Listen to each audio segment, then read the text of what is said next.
Assalamualaikum warahmatullahi wabarakatuh. Selamat siang teman-teman semua. Perkenalkan, saya perwakilan dari kelompok 5 A01. Nah, di sini kami ingin menyampaikan hasil temuan observasi di Sekolah Negeri 3 Queen Selatan. Saya selaku moderator bernama Vela Ratnasari. Di sini saya juga ditemani oleh rekan-rekan kelompok saya, yaitu Antung Bunga Novitasari, Indita, Rahma Hidayati, Rianti Nur Ariska Setiawati, Khairuddin Asalak, dan Muhammad Saifullah. Langsung saja kita akan membahas hasil identifikasi dan observasi yang pertama. Dipersilahkan.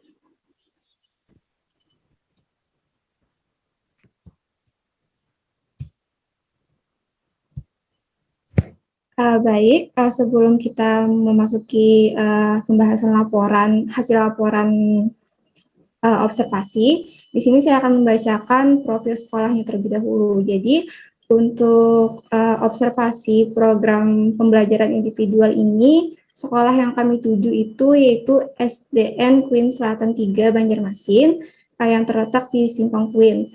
Nah, SDN Queen Selatan ini merupakan sekolah inklusi yang dimana SDN Queen Selatan 3 ini memiliki 16 tenaga pendidik yang dimana diantaranya 6 orang GPK. Nah, 6 orang GPK ini, 4 diantaranya itu GPK yang tidak berlatar belakang PLB dan 2 orang saja yang berlatar belakang PLB. Terus untuk siswanya di situ untuk siswa berkebutuhan khususnya ada 20 orang yang dimana setiap masing-masing kelas itu ada sekitar 3 sampai 4 anak siswa berkebutuhan khusus. Nah, yang dimana satu kelasnya itu didampingi oleh satu GPK. Terus untuk kurikulum yang diterapkan di sana itu kurikulum 2013. Nah, tapi tetap disesuaikan dengan kelebihan, kebutuhan, serta hambatan pada siswa berkebutuhan khusus yang ada di sana. Maka dari itu, GPK di sana memiliki pegangan PPI untuk setiap anak siswa berkebutuhan khusus yang ada di sana. Selanjutnya, akan disampaikan oleh Vela Ratnasari. Selanjutnya kita akan membahas tentang kondisi anak di dalam kelas, di mana kelompok kami mengambil kelas 5 yang muridnya beranggotakan 27 orang dan terdiri dari 3 siswa anak berkebutuhan khusus. Di sini mari kita ketahui bahwa dari 3 anak berkebutuhan khusus tadi yang bernama Dapa Ahmadi itu memiliki hambatan dengan spektrum autis. Kemudian yang kedua Muhammad Raja Firdaus memiliki hambatan tunagrahita dan hiperaktif. Kemudian yang ketiga yaitu Nur Maulida Azahra itu memiliki hambatan lamban belajar.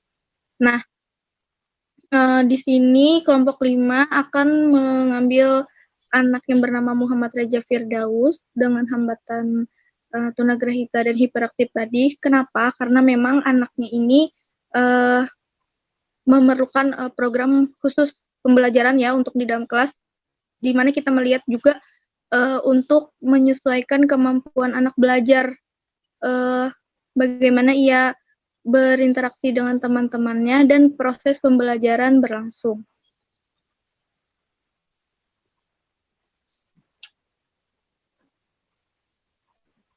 Kemudian dari 3 anak tadi kita menemukan hasil identifikasi.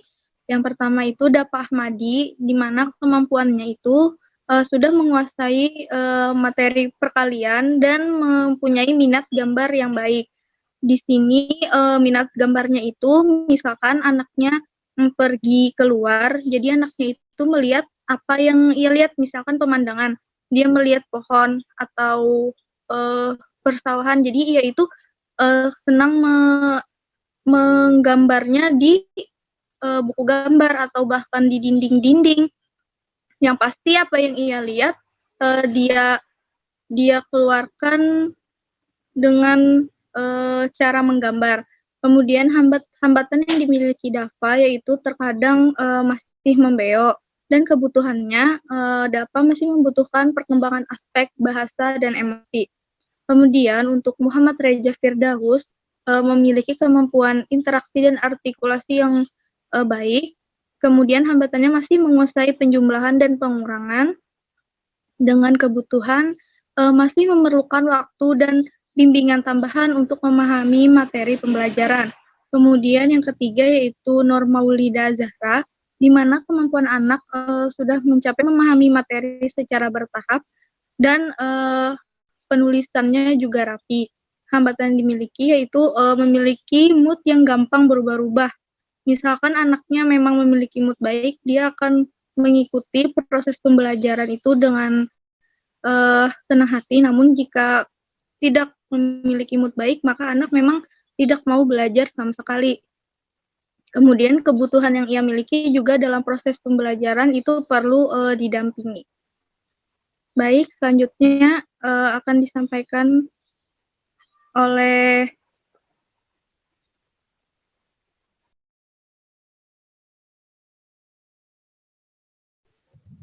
Di sini saya akan melanjutkan yaitu bentuk pembelajaran individual yang diterapkan di kelas.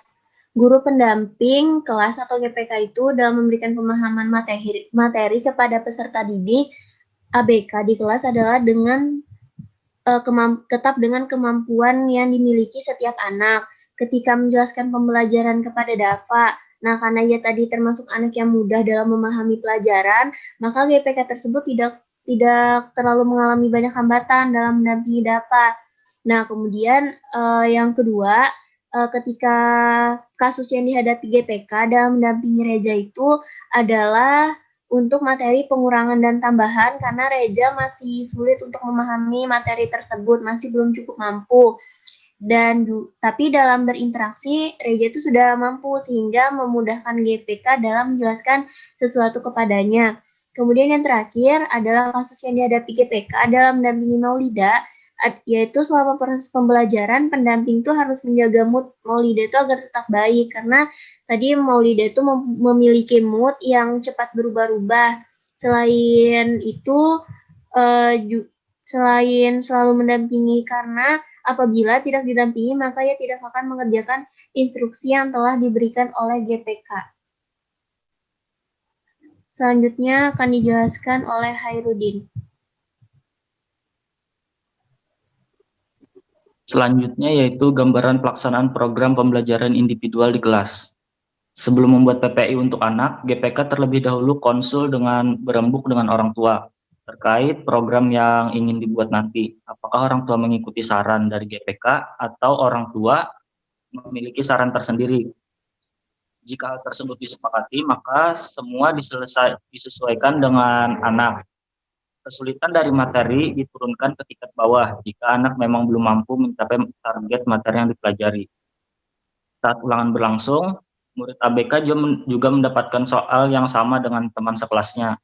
Namun, itu hanya sebagai formalitas. Anak tetap mengerjakan soal, tetapi jika hasil yang dituju masih belum tercapai, maka anak akan diberikan soal tambahan untuk menunjang hasil yang akan dijadikan sebagai nilai ulangan.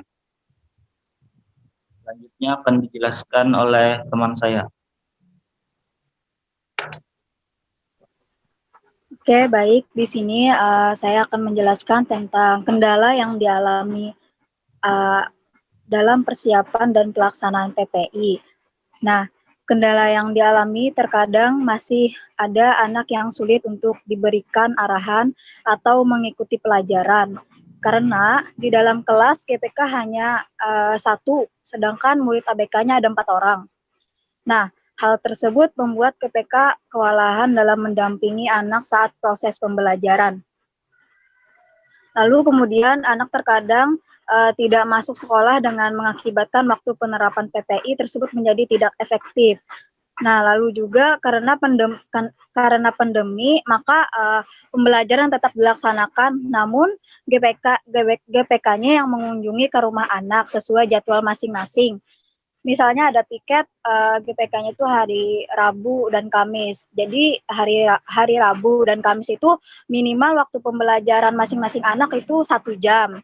Nah, terus terkadang orang tua anak tidak berada di rumah, hal tersebut juga mempengaruhi proses penerapan materi kepada anak. Selanjutnya akan dijelaskan oleh Indita. Di sini saya menjelaskan tindak lanjut yang dilakukan untuk mengatasi kendala. Cara mengatasi hal tersebut, jika anak tidak mau mengikuti pelajaran saat di sekolah, maka GPK berusaha untuk mengajak anak belajar. Jika anak saat di rumah juga tidak mau, maka GPK menyesuaikan waktu kembali di pertemuan selanjutnya dan terus konfirmasi orang tua. Ya, selanjutnya dijelaskan oleh teman saya pulang.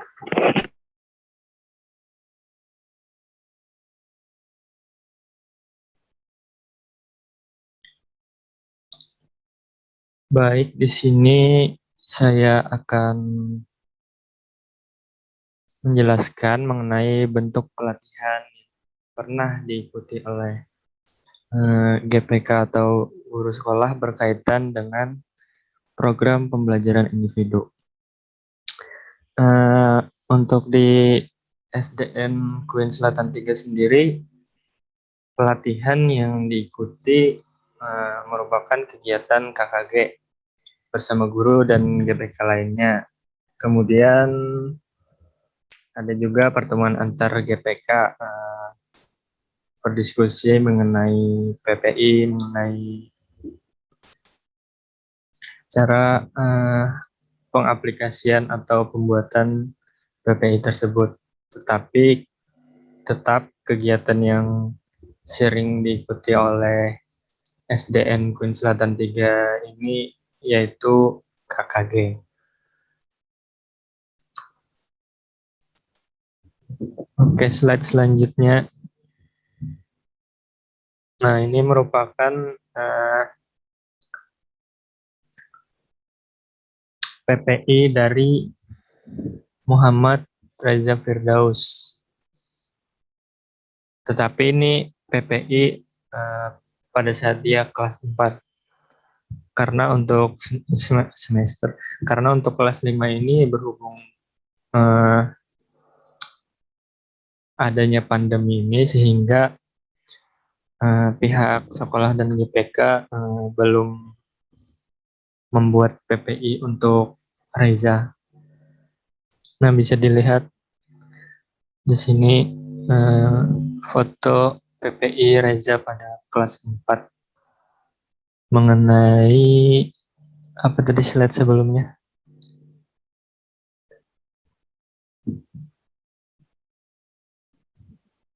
Mengenai kemampuan mengenal sumber daya alam. Di sini alokasi waktunya yaitu 6 kali 35 menit itu untuk satu minggu pertemuan, selama 6 pertemuan. Ini ada karakteristik anak, ada taraf kemampuan pada saat kelas 4, kemudian tujuan jangka panjang maupun jangka pendek, materi, alokasi waktu, metode, media, dan lain-lain sebagainya. Lanjut. Nah, di sini tadi ada kriteria penilaian juga. Apakah anak sudah mampu dalam memahami pembelajaran melalui program pembelajaran individu yang telah dibuat oleh GPK. Ya, mungkin itu saja yang dapat saya sampaikan. Saya kembalikan kepada moderator.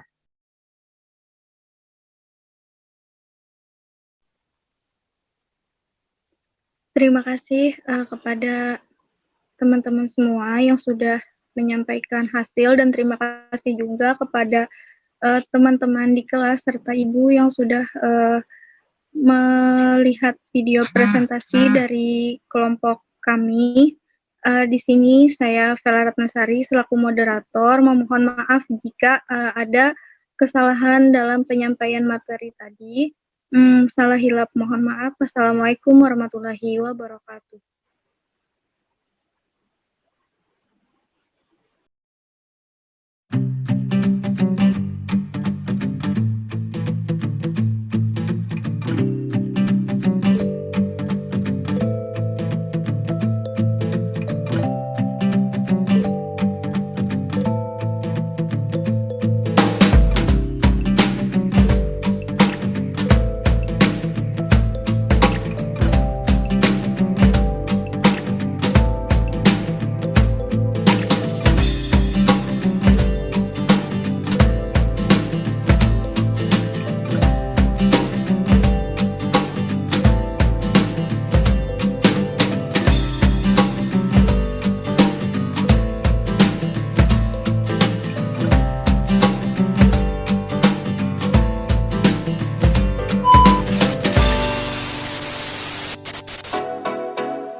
Oh, let me up with a bright smile on now. Put me in the dark, don't won't get lost now. To the moonlight, eyes you, Maria right now. You look into my eyes and felt a feeling that nothing got it feel like a sweet night. Hey, come on closer, now I'm waiting for you, but don't hurry, oh slowly. Oh yeah, the moon is around us. You look into my eyes, together feel so high, to make a way the twilight. Penggunaannya sama aja Pak. Kita ada ini Kayak penggunaan sekolah-sekolah ada ini. kelebihannya memudahkan. Kalau kekurangannya kadang tuh kekurangan waktu dan lain. Bisa mengimplementnya kan. Karena kan anak-anak tuh pada sama Iya, jujur. Ada yang lebih fokus, ada yang lebih kayak guru tuh kayak memberikan pendalaman materi cara guru menjelaskan nggak? menjelaskan materinya dari Kalau di sini lah, misalkan lah apa namanya guru kelasnya atau guru wali kelasnya pelajarannya misalkan hari ini kita pelajaran bahasa Indonesia, kalau jadi kami ini mengikuti yang guru kelas itu dulu. Apabila kalian bisa, baru kami sederhanakan sampai misalkan soalnya tadi kan ada 10 kan dikasih, kita cuma kasih 3, bisa 4, bisa 5, tergantung kemampuan anak. Pendalamannya kan mengikuti apa yang guru wali kelas kami berikan, tapi caranya tuh cara memberikannya tuh lain. Misalkan kada bisa sampai 10, bisa kami 5 aja dulu. Ke guru kelas ya semuanya tetap kami samakan gitu. Nah, sebisa kami menerapkan pelajaran itu supaya sama kami yang lain. Tapi kalau misalkan kada kau lagi juga anaknya kan kada kau, jadi kan kasih anak kayak itu.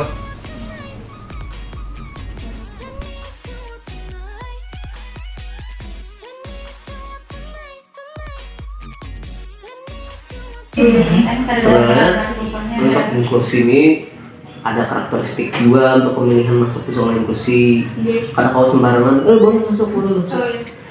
Semalam tuh karena tahu lah, ya apa dari sekolah sini tiba-tiba ada yang berat benar sebenarnya di sekolah pendidikan sekolah PLB, tapi masuk ke sini. Kita kan sebelum masuk tuh di asesmen dulu, identifikasi dulu. Jadi bila karakteristiknya kada awal masuk di akademik, kada awal masuk di inklusi, karena di inklusi ini kan memberi pembelajaran untuk akademiknya. Bila SLB bila tidak. lebih ke situ. Makanya dia PPI itu inklusi kebanyakan di akademiknya untuk inklusi.